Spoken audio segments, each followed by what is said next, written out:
साधु होने का क्या लक्षण है?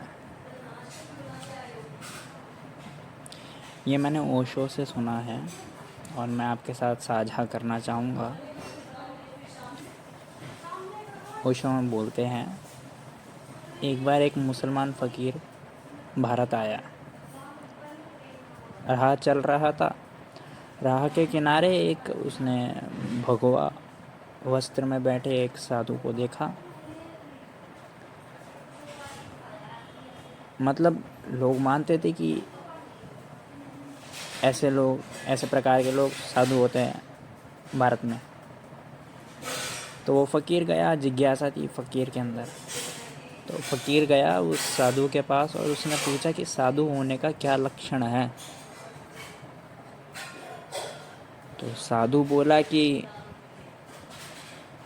साधु होने का केवल यही लक्षण है कि अगर रोटी मिल जाए तो खुशी खुशी खा लेते हैं और सो जाते हैं, और अगर रोटी ना मिले तो भी संतुष्ट हो जाते हैं और सो जाते हैं। तो वो फ़कीर बोला कि यह तो कुत्ते का लक्षण है। कुत्ते को रोटी दो तो खाकर सो जाएगा, कुत्ते को रोटी ना दो तो भी सो जाएगा। इसमें साधुपन कहाँ से पैदा होता है? तो वह साधु वो सोचा, थोड़ा विचारशील साधु रहा होगा, तो वो भी सहमत हुआ फ़कीर की बात से। फिर उसने फ़कीर से पूछा, तो आप ही बताइए साधु होने का लक्षण क्या हो सकता है, क्या होता है आपके अनुसार? तो वो फ़कीर बोला कि अगर खाना मिल जाए, तो रोटी मिल जाए तो बांट कर खाएंगे, और अगर रोटी ना मिले तो नाच कर परमात्मा को धन्यवाद देंगे कि आज तूने तपश्चर्या का मौका दिया। दोनों ही स्थिति में खुश रहना, यही साधु का लक्षण है। यहाँ तक ओशो ने सुनाया। समाप्त होती है ओशो की बात यहाँ पर। तो आपने सीखा कुछ। साधु यानी वह जो गंभीर से गंभीर स्थिति में भी खुश हो जाए, संतुष्ट हो जाए, परमात्मा को धन्यवाद दे, बुरी से बुरी स्थिति में भी, अच्छी स्थिति में भी मिल बांट कर औरों को भी खुशी बांटे, और बुरी स्थिति में भी परमात्मा को धन्यवाद दे कि तूने तपश्चर्या का मौका दिया। तपश्चर्या का मौका बड़े किस्मत वालों को देता है परमात्मा। एक साधु को आप चाहकर भी कभी तंग नहीं कर सकते। एक साधु को चाहकर भी आप कभी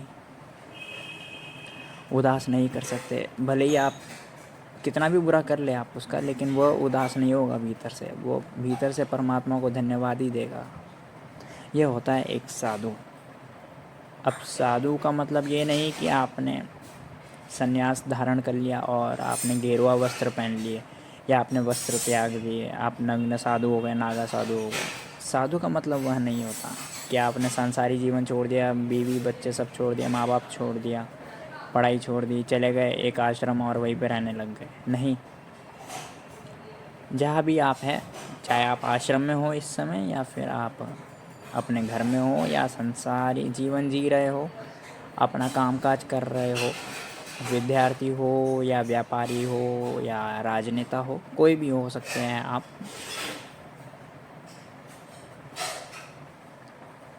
इस क्षण आप खुश हैं, आप परमात्मा को धन्यवाद दे रहे हैं? अगर हाँ, इस क्षण आप खुश हैं और परमात्मा को धन्यवाद दे रहे हैं इस क्षण के लिए, तो आप साधु हैं। और जिस क्षण आप खुश नहीं हैं और आप परमात्मा को धन्यवाद नहीं दे रहे हैं इस क्षण के लिए, बल्कि परमात्मा को कोस रहे हैं कि मुझे ये क्षण क्यों दिखाया, मुझे ये स्थिति क्यों दिखाई, तो उस क्षण आप साधु नहीं कहलाएंगे। सीधी परिभाषा है। तो साधु आप भी हो सकते हैं बिना गेरुआ वस्त्र पहनकर, बिना संन्यास लेकर। आपके भीतर के जगत के ऊपर निर्भर करता है।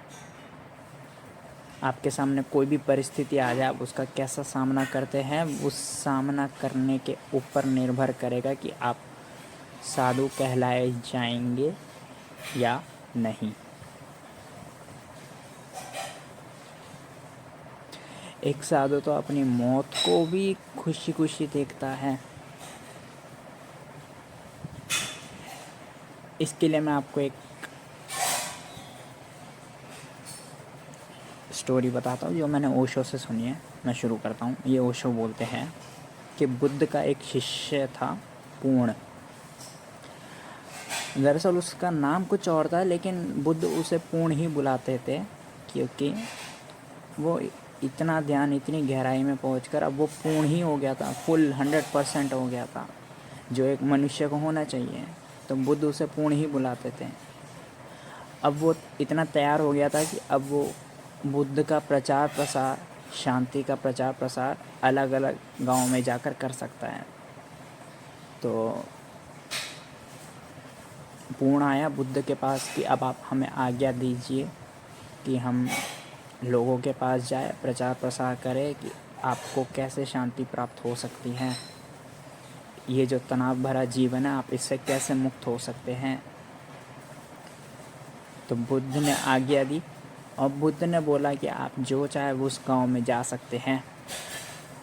तो पूर्ण ने बोला कि मैं, एक गांव है बिहार के अंदर, मैं उस गांव में जाऊंगा। मुझे नाम याद नहीं आ रहा जो ओशो ने उस गांव का नाम बोला था। तो एक गांव बोला था।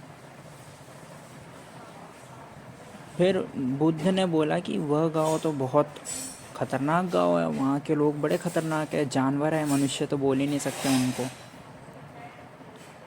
कभी भी दिन दहाड़े कुछ भी कर सकते हैं, हानि पहुंचा सकते हैं, मार भी डाल सकते हैं। गाली गलौज तो उनकी भाषा में ही है, बोलते नहीं है वो तो गाली गलौज ही बोलते हैं, सीधी बात ही नहीं करते हैं। तो पूर्ण ने बोला कोई नहीं, चलेगा। तो बुद्ध बोले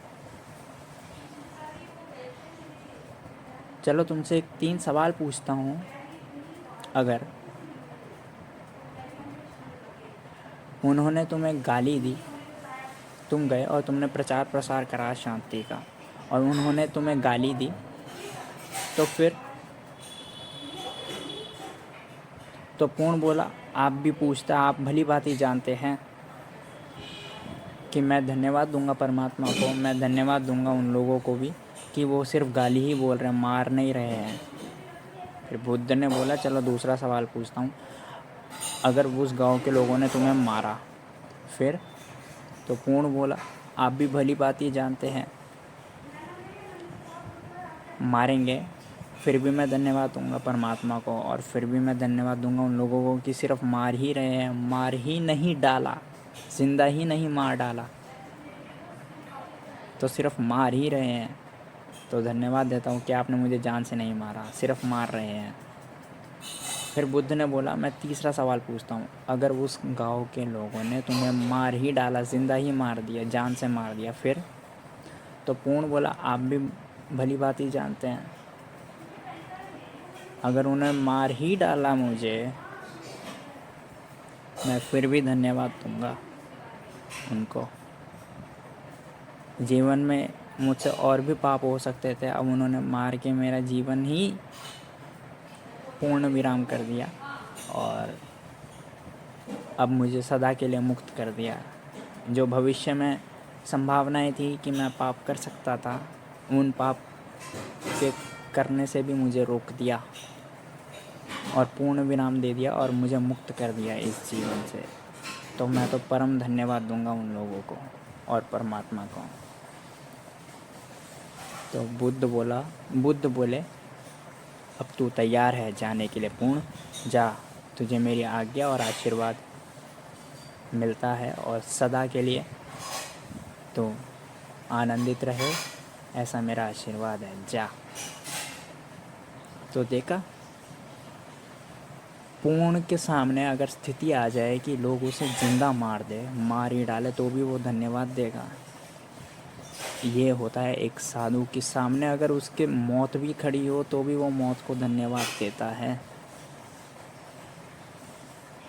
इसलिए मैं कहता हूँ, जो तथाकथित साधु आपके सामने बैठे हैं वो भी हकीकत में साधु नहीं है। नहीं भरोसा हो तो एक प्रयोग कर लेना। जो तथाकथित साधु आपके सामने बैठे हैं उसके सामने एक नकली पिस्तौल लेकर चले जाना, टेस्ट करने के लिए कि वो अपनी मौत से डरता है नहीं डरता। अब नकली पिस्तौल आप लेकर चले जाएंगे, उसके गन पॉइंट पर रख देंगे, माथे पर रख देंगे, बोलेंगे कि तो और ये बोलना कि तू भगवान में मानता है, तो वो बोलेगा हाँ। तो अब बोल भगवान को बचाने के लिए बोल, वरना मैं तेरी खोपड़ी उड़ा दूँगा। ये प्रयोग करके देखना नकली पिस्तौल के साथ, जो एकदम असली जैसे दिखे और उसे बिल्कुल भी मालूम ना हो कि ये नकली पिस्तौल है। फिर आपके सामने दूध का दूध और पानी का पानी हो जाएगा। हकीकत का साधु होगा तो कुछ ना करेगा, शांत बैठा रहेगा और धन्यवाद देगा। और तथाकथित साधु होगा तो बस संसारी आदमी जैसे डरता है वैसे वो भी डर जाएगा, भयभीत हो जाएगा।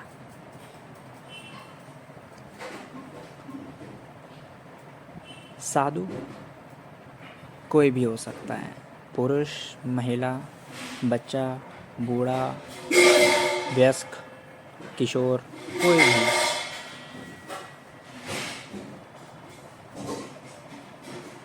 साधु जितने समाज में बढ़ेंगे उतना समाज खुशहाल होगा, आनंदित होगा।